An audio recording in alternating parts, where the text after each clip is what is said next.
अब बेटा हमने माना कि तुम्हें कुछ नहीं हुआ है, मगर डॉक्टर के पास जाके जांच कराने में क्या हर्ज है? डॉक्टर के पास जाने में डरती हो क्या? अम्मी, इस तरह के मरीजों की यही पहचान है।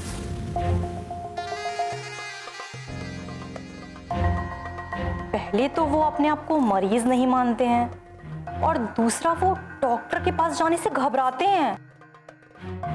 आप समझ रही हैं ना अम्मी हम क्या कह रहे हैं? या अल्लाह, हमारी बच्ची जल्दी से अच्छी हो जाए, हम 10 फकीरों को खाना खिलाएंगे। अम्मी, आप 10 फकीरों को खाना जरूर खिलाइए, मगर हमारी वजह से नहीं।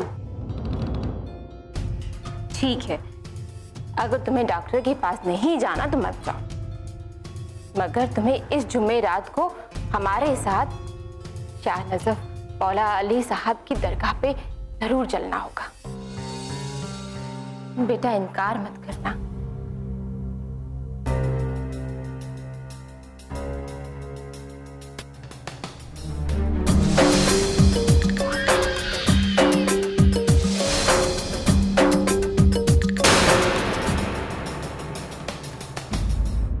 ठीक है अम्मी, हम आपके साथ दरगाह जरूर चलेंगे।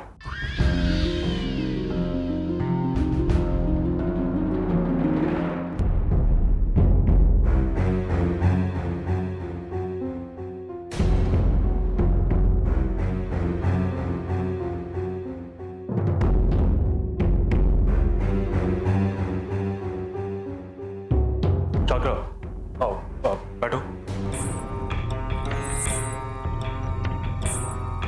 अब बताओ क्या बात हुई अम्मी से? बस यूं ही कह रही थी कि शाहनजफ जा रही, वो और नरगिस, वही बताने के लिए बुलाया था। मम्मी ने आपको नहीं बोला साथ चलने के लिए? नहीं, हमसे ऐसा कुछ नहीं कहा, बस इतना ही कहा कि हम लोग शाहनजफ जा रहे हैं, चलो की। हमसे एक बार भी नहीं कहा कि हमारे साथ चलो। देख लिया तुम्हारी अम्मी बहू बेटियों में कितना फर्क करती हैं। हम तो पहले दिन से ही तुमसे कह रहे हैं कि वो तुमसे मोहब्बत नहीं करती, बस अपनी नरगिस, अपनी बेटी को दिन भर दुलार करती रहती है, दिन भर उसे निहारती रहती हैं, कभी प्यार से उसके सर पे हाथ फेरती हैं, कभी उसे सीने से लगाती हैं, बस उसका चेहरा हर वक्त देखती रहती हैं। उसकी खुशी और गम की कितनी परवाह है उन्हें। कभी तुमसे इतनी मोहब्बत की है उन्होंने? तुम्हारी खुशी और गम की इतनी परवाह है उन्हें? नहीं। तुम्हारे घर में जितनी बेटियों को इज्जत मिलती है ना, उतनी बहुओं को नहीं। एक तुम हो, अपनी अम्मी पे कितना प्यार छिड़कते हो। आबिद, हम तो कहते हैं अपनी अम्मी से जाकर बात करो, उनसे कहो कि आप हमारी बीवी को ना ही इज्जत देती हैं और ना ही मोहब्बत। ठीक है, मैं बात करूंगा। आबिद, तुम खुद सोचो, हम इतनी दूर से अपने माँ बाप को, अपने रिश्तेदारों को, अपने शहर को छोड़ के तुम्हारे साथ रह रहे हैं। तुम्हारी बीवी हैं, इस घर की बहू हैं, बहुत तकलीफ होती है हमें। तुम्हारी अम्मी ना हमें बेटी समझती हैं और ना ही बहू, और वो सब सिर्फ तुम्हारी वजह से, जो तुम इतना डरते हो उन लोगों से। नहीं, मैं किसी से डरता नहीं। नहीं डरते हो तो ठीक है, हमारे लिए उनसे बात करके देखो, सब पता चल जाएगा कितनी मोहब्बत है उनके दिल में हमारे लिए। हमें सब मालूम है, जब तुम्हारी अम्मी तुमसे मोहब्बत नहीं करती तो तुम्हारी बीवी से क्या करेंगी? अब तुम ही बताओ आबिद, हम क्या करें? अब आप कुछ मत करो, जो कुछ भी करना होगा अब वो हम करेंगे। इतने दिन हो गए शादी को, आज तक कुछ किया है तुमने? तुमने हमें रोक कर रखा है। इजाजत दो, हम घर में दीवार खिंचवा देंगे। नहीं नहीं, आप ऐसा कुछ भी नहीं करेंगी। हम बात करते हैं अहमद भाई से भी और अम्मी से भी। तुम बात करने के लिए कहते हो, बात कर भी लेते हो, क्या फायदा? कभी सुनते हैं वो लोग तुम्हारी? अमल करते हैं कभी? आप ठीक कह रही हैं शाकरा, वो लोग ये साबित करने में लगे रहते हैं कि हम बुरे हैं, हमारी बीवी बुरी है। ये साबित करते हैं कि हम लोग मजलूम हैं और आबिद और शाकरा उन पर जुल्म कर रहे हैं। इसीलिए तुम्हारी बहन दिन भर मजलूम जैसी शक्ल बनाए रहती है, ताकि हम लोगों को पूरे लखनऊ में बदनाम कर सके। अब बात हमारी समझ में आई। तभी कहते हैं आबिद, जब तक नरगिस इस घर में है हम लोगों को ना ही इज्जत मिलेगी और ना ही मोहब्बत।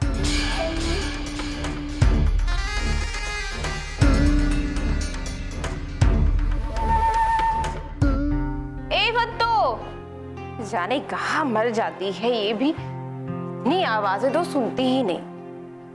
नमस्ते भाभी साहब। अरे नमस्ते मिस शाइन जी, आइए बैठिए। कैसी हैं आप? मैं ठीक हूँ, आप कैसी हैं? खैरियत। और ये बताइए मिश्रा जी कैसे हैं? वो सुबह से ही गांव गए हुए हैं। क्या बात है मिस शाइन जी, आजकल मिश्रा जी गांव बड़े जाने लगे हैं। अरे वो गौरव है ना, उसकी वजह से। गौरव? कौन गौरव? इनका अपना भतीजा है। अच्छा अच्छा, आपकी वो बड़ी भौजाई का लड़का ना?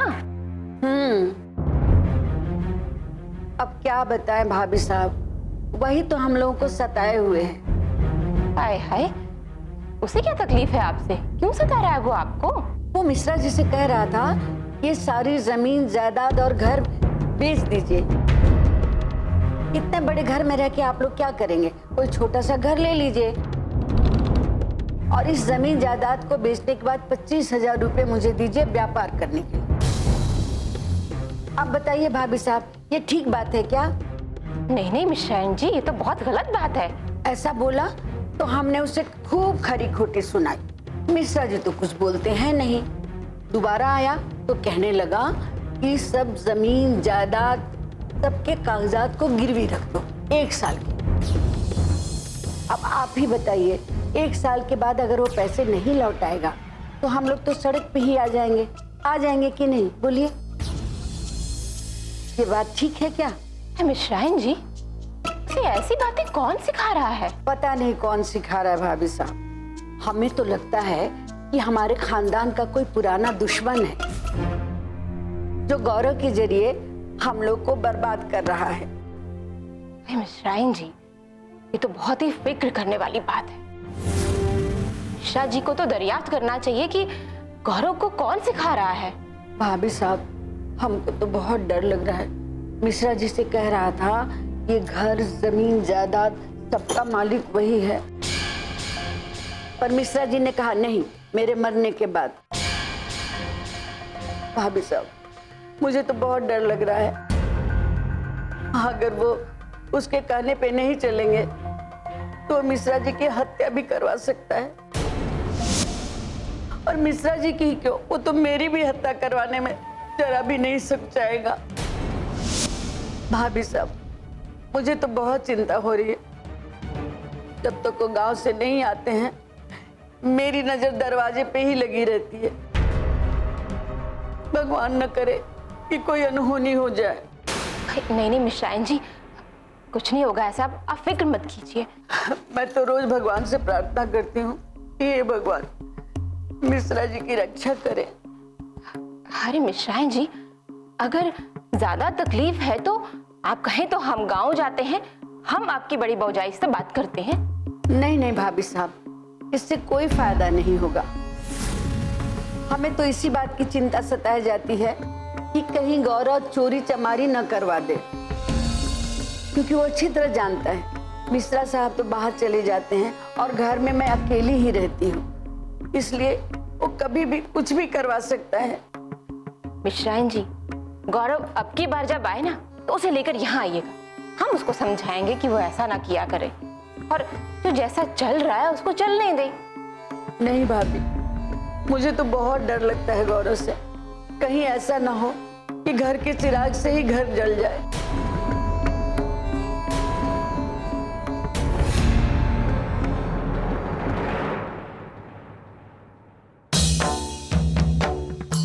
कब कब अपने चेहरे पर शराफत का नकाब डाले रहोगी। एक दिन हम सबके सामने तुम्हारे चेहरे से नकाब हटा देंगे। घर की बहू होने का मर्तबा जानती हो तुम? कैसे जानती हो? तुम तो कभी ससुराल गई ही नहीं। इस कोठी पे तुमसे ज्यादा हक हमारा है। तुम्हें क्या हुआ है? न जाने किस ख्यालों में रहती हो, तुम्हें तो अब नमक और शक्कर में कोई पहचान भी नहीं रही है। अब क्या करें, अम्मी भी हम पर शक करती है कि हमारा दिमाग खराब हो गया है। तो शाकरा भाभी, वो तो हमारा बुरा चाहती है। हम क्या करें, हमारी कुछ समझ में नहीं आता। कुछ ना कहो तो बेवफाई है, कुछ कहो तो रुसवाई है। या खुदा मुझे मौत दे दे। नरगिस, आदाब। खुश रहो। क्या बात है, तुम अपने आंसू क्यों पोंछ रही हो? नसीमा बाजी, मरने के बाद भी हमारी आंखें नम रहेंगी? ऐसी बातें क्यों कर रही हो? अभी तो तुम्हें जीना सीखना है और तुम मरने की बातें कर रही हो। नसीमा बाजी, अब तो हमें जीने की तमन्ना भी नहीं रही। जिस तरह घर के हालात हैं, अपने भी अब बेगाने से हो गए हैं। नरगिस, ऐसी क्या बात हो गई जो इस तरह की गुफ्तगू कर रही हो? नसीमा बाजी, हम सादे लोग हैं, सादी जिंदगी गुजार रहे थे। शाकिरा भाभी के आने के बाद से जिंदगी मुश्किल से लगने लगी है, क्योंकि हम सियासत नहीं जानते। ये तो शाकरा की आदत है, दिन रात सियासत करना, लोगों की जिंदगियों से खेलना और उन्हें तकलीफ पहुंचाना उसका शौक है। वो कभी किसी को खुशहाल नहीं देख सकती। शाकरा भाभी हमें दिमाग का मरीज समझती है, सारा दिन इसी कोशिश में लगी रहती है कि हमें पागल करार दे। अब तो हमारे खिलाफ भी मम्मी के दिमाग में जहर घोलना शुरू कर दिया है। मम्मी भी हमारे दिमाग पर शक करती है। वो जिद करती है कि डॉक्टर को दिखाओ शाकरा के साथ जाकर। या अल्लाह, तुम शाकरा के साथ डॉक्टर के पास कभी मत जाना। पता नहीं वो कैसी दवा खिला दे, तुम अभी अच्छी भली हो और तुम्हें पागल बना दे। शाकरा तुम्हें अपने हाथ से कोई भी चीज दे तो तुम कभी मत लेना और ना ही खाना, और उस पर तो कभी एतबार मत करना। मैं तो कहती हूँ शाकरा खुद पागल है। पहले अपने दिमाग का इलाज कराए तब दूसरों के। अच्छा नरगिस, ये बताओ, शाकरा तुम्हें पागल नहीं लगती? सही कह रही है नसीमा बाजी, वो तो हमें भी पागल लगती है। देखती नहीं हो तुम, शाकरा अपने आप को हमेशा अमीर बताने की फिराक में लगी रहती है। अब की बार अगर डॉक्टर के पास जाने के लिए बोले तो साफ साफ इनकार कर देना और 2-4 खरी खोटी सुना देना। नसीमा बाजी, शाकरा भाभी हमें घर से निकालने में कामयाब तो नहीं हो पाई, मगर हमारे खिलाफ अम्मी के जहन में जहर घोल गई। अब अम्मी भी हम पर शक करने लग गई कि हम दीवानी हो गई।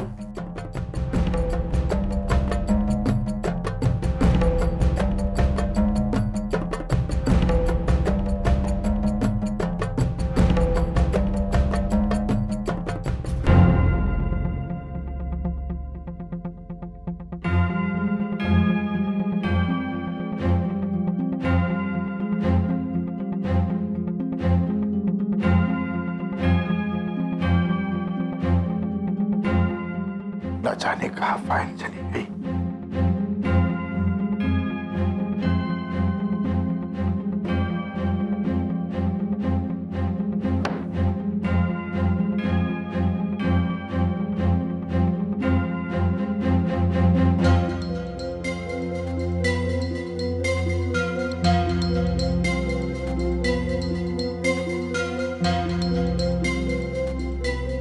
यही तो पेपर रखे थे हमने, ना जाने पेपर किधर चले गए हमारे।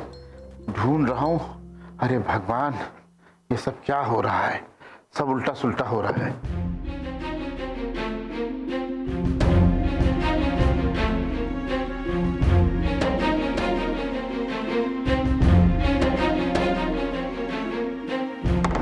अरे मिश्राइन, अरे कहाँ हो तुम? अरे कहाँ चली गई मिश्राइन? हमने कागज सब यहीं रखे थे, हमने अपनी जमीन जायदाद के, वो भी नहीं मिल रहे हैं। नहीं, यहाँ रखे हो। हे भगवान, अरे मेरे प्रभु है, मेरे भगवान, हमारे कागजात नहीं मिल रहे जमीन जायदाद के, खेतों के, ना जाने किधर चले गए। हे भगवान, हमारे घर में चोरी हो गई। हे मिश्राइन, अरे तुम किधर हो, जल्दी आओ। अरे हमारे सारे कागज चोरी हो गए। ये गौरव ने चुराया मैं गौरव ने।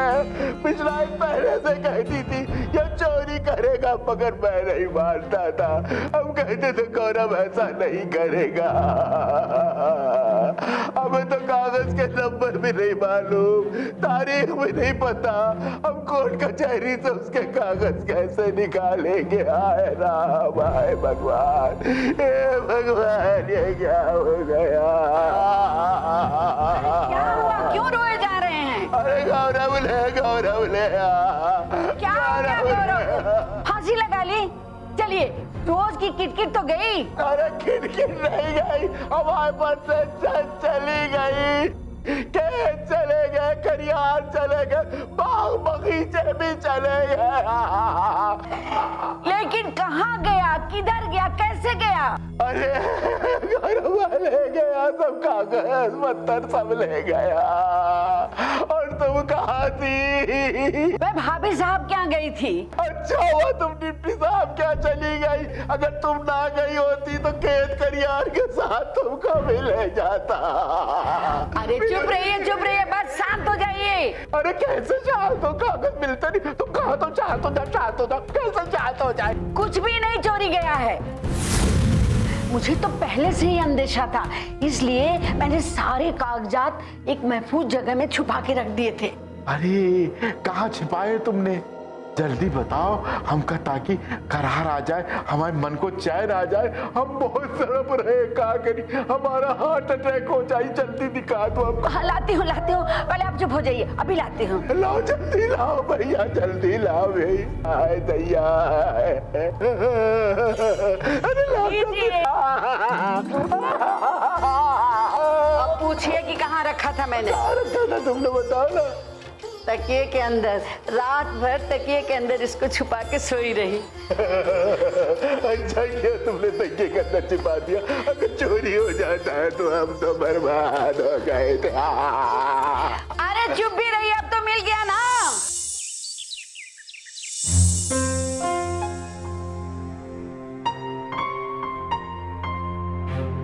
नमस्ते भाभी साहब। नमस्ते मिश्राइन जी, आप इतनी सुबह सुबह बैठिए ना। सब खैरियत तो है ना? ये तो समझिए भाभी साहब कि कल भगवान ने हमें बचा लिया, वरना हम तो कहीं के नहीं रहते। कल गौरव कागजात की चोरी करने आया था, मगर मैंने कागजातों को छुपा के रख दिया था।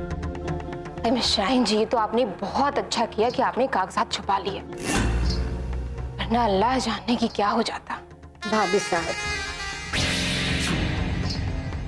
मैं आपसे एक विनती करने आई हूँ। अरे मिश्राइन जी, विनती नहीं, आप हुक्म कीजिए। भाभी साहब, मैं अपने घर के जमीन जायदाद के कागजात आपके पास रखने आई हूँ।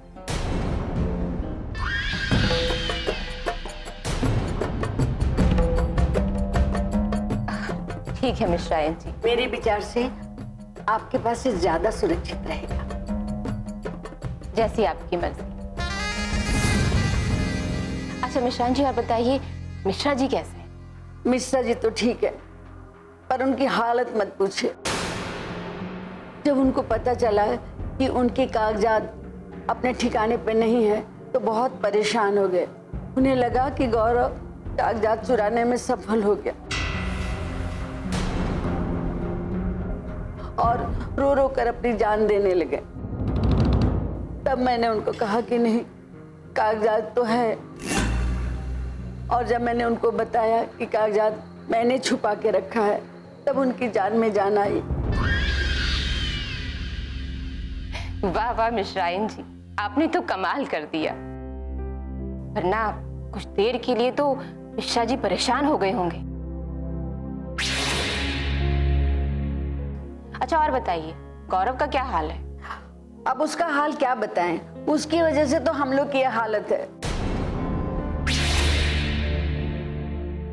सच भाभी, न रात को नींद आती है न दिन को चैन। यही तो अब हमारा जीवन हो गया है। हाय मिश्राइन जी, अगर आप लोग इतना ही परेशान हैं तो आप कुछ वक्त के लिए हमारे यहाँ आके रह सकती हैं। नहीं भाभी, ऐसा नहीं हो सकता है। गौरव खाली घर देखेगा तो आके घर में बैठ के कब्जा कर लेगा, और हम वहां रहेंगे तो उसकी मजाल है कि वो आके बैठे।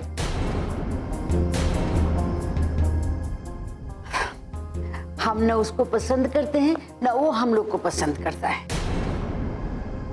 मैं तो कभी कभी उसे खरी खोटी सुनाती भी रहती हूँ। मिश्राइन जी, आप गौरव के मुंह मत लगा कीजिए, बड़ा बदतमीज इंसान है।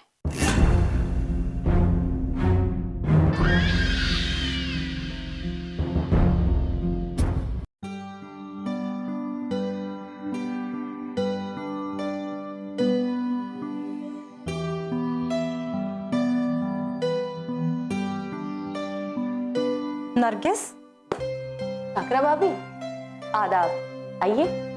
आदाब। और सुनो, क्या हालचाल है तुम्हारे? हाल तो ठीक ही है, चाल आप चल रही है। वो तो हम चल रहे हैं और कामयाब भी हो रहे हैं। जैसे हमने चाल चल के तुम्हारी अम्मी के दिमाग में ये बात डाल दी कि तुम दिन पर दिन पागल हो रही हो और तुम्हारी हालत बद से बदतर होती जा रही है। वैसे तुम्हें पता है तुम्हारी ये हालत कौन कर रहा है? हम कर रहे हैं। आप हमारा कुछ नहीं बिगाड़ सकती। हमारे अब्बू की दुआएं हमारे साथ है। हमने कभी किसी का बुरा नहीं चाहा। अल्लाह हमारे साथ कभी बुरा नहीं होने देंगे। ठीक है, मगर हम तुम्हें पागल तो साबित करके ही रहेंगे। आपको हमें पागल साबित करके क्या हासिल होगा? अगर हम चाहे ना तो जमी को आसमां और आसमां को जमी साबित कर सकते हैं। हमारा नाम प्रिंसेस शाकरा है। तुम हमें अभी ठीक से पहचान नहीं पाई हो।